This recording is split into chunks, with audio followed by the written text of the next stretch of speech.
नमस्कार दोस्तों, स्वागत है आपका आज के मुख्य समाचार में, जिसमें सबसे पहली और बड़ी खबर में आपको बताएंगे कि यूपी पंचायत चुनाव में खुली भाजपा की पोल। मोदी के संसदीय क्षेत्र बनारस में भाजपा को करारा झटका, 20% सीट ही जीत पाई भाजपा। दूसरी बड़ी खबर में जिक्र होगा कि पीएम मोदी के इस्तीफे की उठ रही है मांग, कोरोना से लड़ाई की जिम्मेदारी गडकरी को सौंपे, और इसी के साथ कारण भी बताया भाजपा सांसद सुब्रमण्यम स्वामी ने। और तीसरी बड़ी खबर में जिक्र होगा कि ऑक्सीजन सप्लाई में नाकाम अफसरों को जेल में डालें या अवमानना के लिए तैयार रहें, केंद्र सरकार को सुप्रीम कोर्ट की दो टूक। दोस्तों, हर एक खबर की गहराई में आपको ले जाएंगे, लेकिन उससे पहले अगर आपको भी ऐसा लगता है कि ऑक्सीजन सप्लाई की किल्लत के लिए केंद्र की सरकार जिम्मेदार है, तो आप अभी इस वीडियो को लाइक कीजिए और इस लाल बटन को दबा के चैनल को फ्री में सब्सक्राइब करके घंटी बजाकर कमेंट में लिखिए जय हिंद। दोस्तों, रुक करते हैं तमाम बड़ी खबरों की तरफ। यूपी पंचायत चुनाव, पीएम मोदी के संसदीय क्षेत्र वाराणसी में बीजेपी को करारा झटका, 20% सीटें ही जीत पाई। जी हां दोस्तों, प्रधानमंत्री नरेंद्र मोदी के संसदीय क्षेत्र वाराणसी में देर रात पंचायत चुनाव का परिणाम जारी हुआ। हालांकि प्रशासन ने किस पार्टी की कौन सा उम्मीदवार जीता उसके मुताबिक लिस्ट जारी नहीं की, लेकिन पंचायत चुनाव में पार्टियों ने अपने समर्थित उम्मीदवार मैदान में उतारे थे। उनकी लिस्ट के मुताबिक भारतीय जनता पार्टी को करारा झटका लगा है। समाजवादी पार्टी 16 सीट जीतने का दावा कर रही है, तो वहीं भारतीय जनता पार्टी कुल पंचायत चुनाव के 40 सीटों में सिर्फ 8 पर सिमट कर रह गई। बहुजन समाज पार्टी 5 सीटों पर, कांग्रेस 2, अपना दल 2, सुभाषपा 2 और निर्दलीय 4 प्रत्याशियों को जीत हासिल हुई है। हालांकि कांग्रेस निर्दलीय प्रत्याशियों में 1-2 अपने प्रत्याशियों को अपने लिस्ट में शामिल कर रही है। रुख करते हैं अगली खबर की तरफ। सुब्रमण्यम स्वामी का ट्वीट, कोरोना से लड़ाई की जिम्मेदारी गडकरी को सौंपे पीएम मोदी, कारण भी बताया। जी हां दोस्तों, भारत इस वक्त कोरोना की दूसरी लहर का सामना कर रहा है, जो हर ओर तबाही मचा रही है। देश के अलग अलग हिस्सों से हर दिन लोगों की जान जाने की खबरें आ रही हैं। इस बीच लगातार कोई सख्त कदम उठाने की अपील की जा रही है। राज्यसभा सांसद सुब्रमण्यम स्वामी ने अब एक नई बहस को जन्म दे दिया है। बुधवार सुबह स्वामी ने ट्वीट कर मांग की है कि प्रधानमंत्री नरेंद्र मोदी को कोरोना से लड़ने की जिम्मेदारी केंद्रीय मंत्री नितिन गडकरी को सौंप देनी चाहिए। सुब्रमण्यम स्वामी ने अपने ट्वीट में लिखा है कि जैसे भारत ने इस्लामिक और ब्रिटिश घुसपैठियों का मुकाबला किया, वैसे ही कोरोना का मुकाबला भी कर लेगा। अगर हम जरूरी कदम न उठाएं तो हमें एक और लहर का सामना करना पड़ सकता है, जो बच्चों को अपने निशाने पर लेगी। पीएम मोदी को ऐसे में इस लड़ाई की जिम्मेदारी नितिन गडकरी को देनी चाहिए। पीएमओ पर निर्भर रहना बेकार है। भारतीय जनता पार्टी से ही राज्यसभा सांसद सुब्रमण्यम स्वामी के इस ट्वीट से सोशल मीडिया पर नई बहस छिड़ गई है और हर कोई अपने अपने तर्क रख रहा है। स्वामी के इस ट्वीट को लेकर एक यूजर ने उनसे सवाल किया कि नितिन गडकरी ही क्यों, जिसका सुब्रमण्यम स्वामी ने जवाब भी दिया। सुब्रमण्यम स्वामी ने अपने जवाब में कहा कि कोरोना संकट से निपटने के लिए इंफ्रास्ट्रक्चर फ्रेमवर्क की सख्त जरूरत है, जिसमें नितिन गडकरी ने खुद को साबित किया है। लोगों ने जब पीएमओ पर सवाल खड़े करने पर निशाना साधा था, तो सुब्रमण्यम स्वामी ने जवाब दिया कि पीएमओ एक विभाग है, न कि प्रधानमंत्री खुद। कोरोना की दूसरी लहर ने मचाई तबाही, उठे कई सवाल। बता दें कि भारत में पिछले साल तबाही मचाने के बाद कोरोना इस साल की शुरुआत में कुछ धीमा हुआ था, लेकिन मार्च के बाद फिर से इसकी दूसरी लहर चली, जिसने अपने अंदर सभी को समेट लिया। ऐसे में लगातार केंद्रीय स्वास्थ्य मंत्री डॉक्टर हर्षवर्धन पर सवाल खड़े किए जा रहे थे। विपक्ष की कुछ पार्टियों ने उनके इस्तीफे की मांग भी की है। अब इस बीच में सुब्रमण्यम स्वामी का ये बयान सामने आ गया है।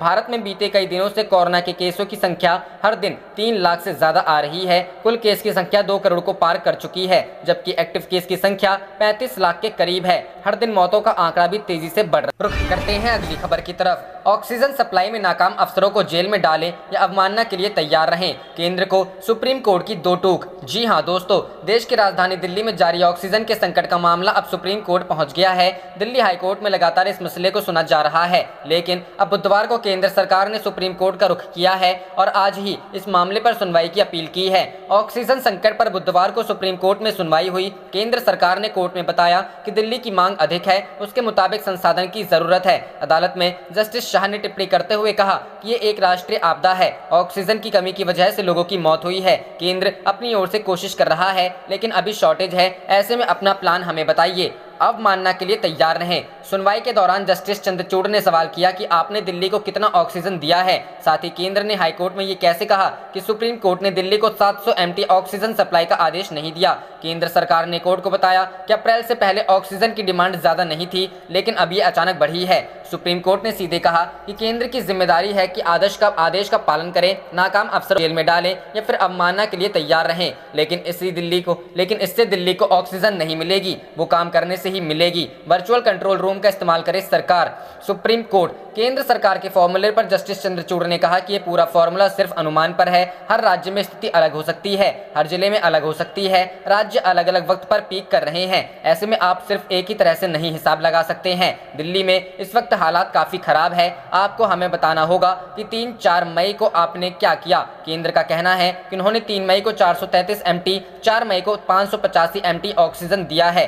जस्टिस चंद्रचूड़ ने कहा कि केंद्र को हर सुबह, शाम और दोपहर को डाटा उपलब्ध कराना चाहिए। वर्चुअल कंट्रोल रूम का उपयोग होना चाहिए। किस अस्पताल को कितनी ऑक्सीजन मिल रही है, ये अस्पताल और लोगों सभी को पता होना चाहिए। जब 10 तारीख को फिर से मामला सुनेंगे तो राज्य सरकार की तैयारियों का जायजा लेंगे। हाईकोर्ट के नोटिस के खिलाफ दायर की थी याचिका। दिल्ली हाईकोर्ट ने बीते दिन ऑक्सीजन संकट के मामले में केंद्र सरकार को नोटिस जारी किया था। साथ ही केंद्र के 2 अफसरों को समन भी भेजा था। अब केंद्र सरकार ने इसी पर आपत्ति जाहिर की है।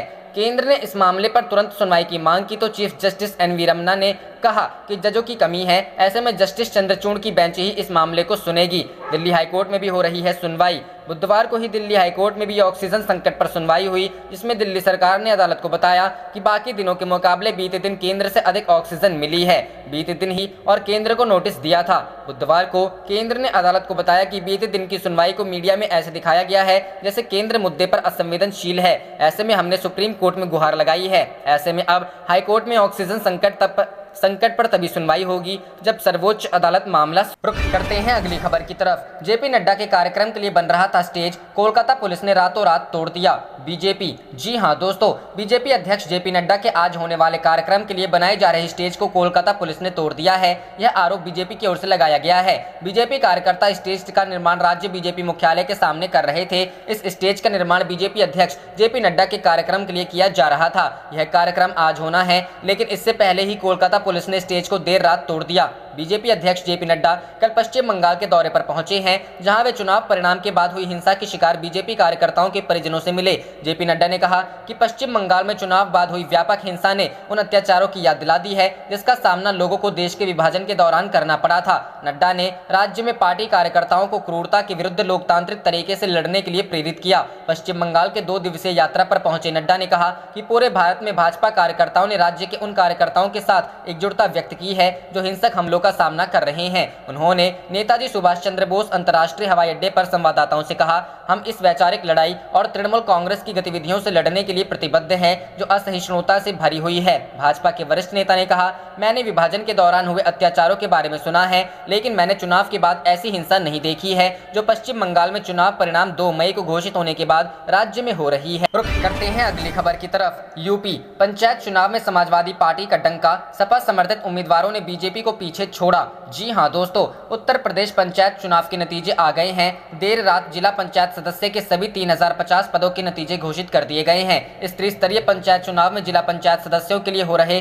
3050 पदों पर चुनाव सभी राजनीतिक दलों ने अपने अधिकृत उम्मीदवार उतारे थे और यही पंचायत चुनाव में पार्टियों की जीत हार का पैमाना भी साबित हुआ है।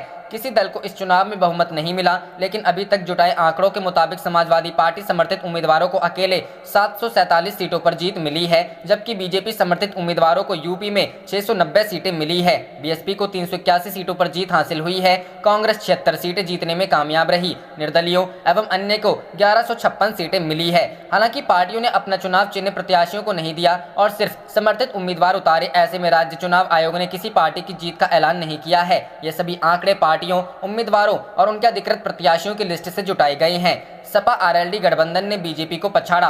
बंगाल चुनाव में हार के बाद उत्तर प्रदेश के पंचायत चुनाव में बीजेपी को बड़ा झटका लगा है। जिलों से आई खबरों के मुताबिक समाजवादी पार्टी और आरएलडी गठबंधन ने बीजेपी को पीछे छोड़ दिया है। हालांकि बहुमत किसी गठबंधन या दल को नहीं मिला, लेकिन अकेले समाजवादी पार्टी ने बीजेपी को शिकस्त दे दी है।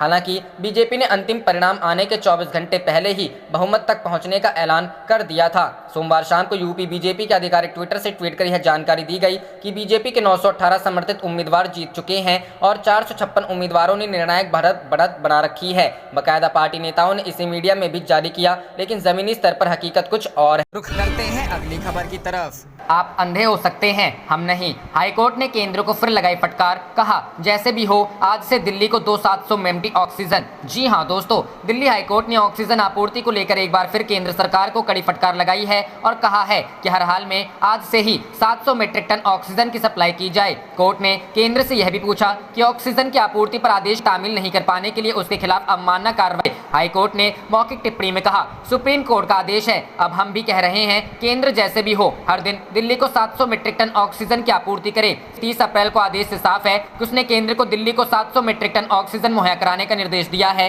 न कि महज 490 मीट्रिक टन। कोविड-19 मरीजों के उपचार में ऑक्सीजन की कमी पर न्यायमूर्ति विपिन सांघी और न्यायमूर्ति रेखा पल्ली की पीठ ने केंद्र से कहा, आप शुतुरमुर्ग की तरह रेत में सिर छुपा सकते हैं, हम ऐसा नहीं करेंगे। हाईकोर्ट ने केंद्र सरकार की उस दलील को खारिज कर दिया कि मौजूदा चिकित्सा आलोक में दिल्ली 700 मीट्रिक टन चिकित्सकीय ऑक्सीजन की हकदार नहीं है। कोर्ट ने कहा कि हम हर दिन इस खौफनाक हकीकत को देख रहे हैं कि लोगों को अस्पतालों में आईसीयू बेड नहीं मिल रहे, कम गैस आपूर्ति के कारण बेड की संख्या घटा दी गई है। केंद्र से कहा कि लगता है कि आप नहीं देख पा रहे हैं, आप अंधे हो सकते हैं, हमें दिख रहा है, हम अपनी आंख बंद नहीं कर सकते। रुख करते हैं अगली खबर की तरफ। पूर्व आरबीआई गवर्नर का सरकार पर निशाना, बोले कोविड संकट के पीछे मोदी का कमजोर नेतृत्व। जी हां दोस्तों, लापरवाही तथा दूरदृष्टि एवं लीडरशिप का अभाव, यह 3 कारण हैं भारत में कोरोना के उफान के पीछे, ऐसा मानना है रिजर्व बैंक के पूर्व गवर्नर रघुराम राजन का। ब्लूमबर्ग टीवी को दिए साक्षात्कार में राजन कहते हैं, अगर आप सावधान होते, अगर आप चौकन्ने होते तो आपको पता होता कि कोरोना अभी खत्म नहीं हुआ है। अगर किसी की नजर रखी होती तो उसे पता होता कि दुनिया मसलन ब्राजील में क्या हो रहा है। वह समझ जाता कि कोरोना न सिर्फ लौटता है बल्कि पहले से ज्यादा खतरनाक होकर लौटता है। इन दिनों शिकागो विश्वविद्यालय में शिक्षण के काम में लगे राजन ने कहा कि पिछले साल जब संक्रमण के मामले घटे, भारत में यह भाव पैदा हो गया कि हम बुरे दौर से बाहर आ गए हैं और यह वक्त है कोरोना से जुड़े प्रतिबंध खत्म करने का। यही लापरवाही हमको ले डूबी। राजन की नजर में देश वैक्सीनेशन में लापरवाह रहा। वे कहते हैं कि कोरोना की पहली लहर में दूसरे देशों के मुकाबले मिली आसान सफलता के कारण हम शायद यह सोच बैठे कि हम अपनी आबादी के लिए आराम से वैक्सीन बनवाते रहेंगे। शायद यह सोचा कि हमारे पास अभी टाइम है। ऐसी सोच के कारण वैक्सीनेशन प्रोग्राम धीमा हो गया। बहरहाल उन्होंने माना अब सरकार सक्रिय है और इमरजेंसी मोड में काम कर रही है। रुख करते हैं अगली खबर की तरफ। किसान आंदोलन नहीं थमेगा, केंद्र की हर चाल का देंगे जवाब। जी हां दोस्तों, केंद्र सरकार द्वारा लागू किए गए 3 कृषि कानूनों को रद्द करवाने के लिए संयुक्त किसान मोर्चे के आह्वान पर विभिन्न किसान संगठनों द्वारा रेलवे स्टेशन बरनाला के बाहर पार्किंग स्थल के समक्ष लगाया धरना मंगलवार को 216वें दिन प्रवेश कर गया। किसानों ने केंद्र सरकार के खिलाफ नारेबाजी करते हुए कृषि कानूनों को रद्द कराने की मांग की। इसी प्रकार टोल प्लाजा महल कलां व टोल प्लाजा बड़बर व भाजपा के जिला प्रधान यादविदर शेट्टी के गृह निवास के बाहर भी मंगलवार को रोष धरना जारी रहा। किसान नेता करनैल सिंह गांधी, गुरनाम सिंह ठीकरीवाला, नचतर सिंह साहौर, चरणजीत कौर, गोरा सिंह, बाबू सिंह, हरचरण सिंह, मेला कट्टू, माहन सिंह, बलवीर कौर, बलजीत सिंह, यादविदर सिंह, अमरजीत कौर ने कहा कि गेहूं की सरकारी खरीद बंद करके सरकार किसानों के जख्मों पर नमक छिड़कने का काम कर रही है। मांग है कि गेहूं की खरीद मई माह के अंत तक जारी रखी जाए। वक्ताओं ने कहा कि लॉकडाउन के बहाने किसान आंदोलन को खत्म करने की सरकार की चाल का मुंहतोड़ जवाब दिया जाएगा। कानून रद्द होने तक वह धरने पर डटे रहेंगे। अजमेर अकलिया व बहादुर सिंह काला धनौला ने गीत पेश किए। रुख करते हैं अगली खबर की तरफ। कांग्रेस ने कोरोना को लेकर सर्वदलीय बैठक की मांग की, सेंट्रल विस्टा पर उठाया सवाल। जी हां दोस्तों, कांग्रेस ने देश में कोरोना वायरस महामारी की स्थिति को लेकर मंगलवार को प्रधानमंत्री नरेंद्र मोदी पर निशाना साधा और कहा कि मौजूदा हालात पर चर्चा के लिए सरकार को सर्वदलीय बैठक बुलानी चाहिए। पार्टी ने यह आरोप भी लगाया कि सरकार ऑक्सीजन, वेंटिलेटर और जरूरी दवाओं की उपलब्धता पर ध्यान देने की बजाय सेंट्रल विस्टा परियोजना और प्रधानमंत्री का नया आवास बनाने में हजारों करोड़ रुपए खर्च कर रही है। कांग्रेस के पूर्व अध्यक्ष राहुल गांधी ने ट्वीट किया, सेंट्रल विस्टा पर 13,450 करोड़ रुपए या 20 करोड़ भारतीय नागरिकों को टीका लगाने के लिए खर्च हो, या 1 करोड़ ऑक्सीजन सिलेंडर खरीदे जाएं, या 2 करोड़ भारतीय परिवारों को न्याय के तहत 6,000 रुपए दिए जाएं। प्रधानमंत्री का अहंकार लोगों के जीवन से बड़ा है। पार्टी प्रवक्ता शक्ति सिंह गोहिल ने संवाददाताओं से कहा, कोरोना की दूसरी लहर की शुरुआत के समय इस देश के सुल्तान ने देशवासियों को राम के भरोसे छोड़ दिया है। पूरा देश आज अपनी जान बचाने के लिए सरकार की ओर नहीं देख सकता है, सरकार के अस्पताल की ओर नहीं देख सकता। अब लोगों को कह दिया गया कि आत्मनिर्भरता से मरो। उन्होंने कहा, देश की जरूरत थी कि युद्ध स्तर पर काम हो। स्वास्थ्य क्षेत्र में बुनियादी अवसंरचना का विस्तार करना चाहिए। ऑक्सीजन और रेमडेसिविर इंजेक्शन की आपूर्ति सुनिश्चित करनी चाहिए। दवाइयां मिलनी चाहिए। वेंटिलेटर वाले बेड मिलने चाहिए और आईसीयू वाले बेड मिलने चाहिए। आज देश को इनकी जरूरत है। उन्होंने दावा किया, आज की जरूरतों को ध्यान नहीं देकर देश के सुल्तान ने अपना नया आवास बनाने की घोषणा की है। जब लोग दर दर की ठोकरें खा रहे हैं, तब इस देश की सरकार सुल्तान का महल बनाने जा रही है। क्या ये प्राथमिकता होनी चाहिए? गोहिल ने कहा, किसी सुल्तान की सुल्तानगिरी नहीं चल सकती है। यह देश लोकतंत्र के साथ चलता है। सर्वदलीय बैठक बुलाई जाए और सेंट्रल विस्टा पर 20,000 करोड़ रुपए खर्च नहीं किए जाएंगे। उन्होंने कहा कि सरकार को सभी लोगों के साथ मिलकर कोरोना से निपटने का प्रयास करना चाहिए। रुख करते हैं अगली खबर की तरफ। इंडियन रेलवे ने बिहार, बंगाल, झारखंड की 16 और ट्रेनें की रद्द। जी हां दोस्तों, भारतीय रेलवे ने 14 ट्रेनों को रद्द करने के बाद अब फिर 16 ट्रेनों को कैंसिल करने का फैसला किया है। हालांकि ये 6 मई 2021 तक समय से चलती रहेंगी। ईस्टर्न रेलवे ने बताया कि इन्हें 7 मई 2021 से अगले आदेश तक के लिए रद्द किया जा रहा है। एक वरिष्ठ अधिकारी के मुताबिक कोरोना काल में पूर्व रेलवे की इन ट्रेनों को चला तो दिया गया, लेकिन उसमें कभी भी क्षमता के अनुसार यात्रियों ने सफर नहीं किया। वहीं कोरोना की दूसरी लहर के कारण यात्रियों की संख्या पहले से भी कम हो गई है, लिहाजा इन ट्रेनों को रद्द किया जा रहा है। रेलवे ने कहा है कि इन ट्रेनों के रद्द होने से संसाधनों और क्षमता का उपयोग दूसरी ट्रेनों के ऑपरेशन या मालगाड़ी का संचालन करने में किया जाएगा। पूर्व रेलवे ने बताया कि 7 मई से बिहार के भागलपुर से जमालपुर, किऊल, मोकामा, बाढ़, बख्तियारपुर, फतुहा, पटना सिटी और पटना जंक्शन होते हुए दानापुर तक जाने वाली 03401 तथा 03402 स्पेशल एक्सप्रेस को रद्द कर दिया गया है। हालांकि यह ट्रेन 6 मई तक निर्धारित समय पर चलेंगी। आइए देखते हैं किसके अलावा और कौन सी ट्रेन रद्द की गई हैं। 7 मई से हावड़ा से दुर्गापुर, आसनसोल, धनबाद, बोकारो स्टील सिटी होते हुए रांची तक चलने वाली 02019 और 02020 हावड़ा रांची स्पेशल एक्सप्रेस को रद्द किया गया है। ट्रेन संख्या 03027 और 03028 हावड़ा आजिमगंज स्पेशल एक्सप्रेस को भी रद्द कर दिया गया है।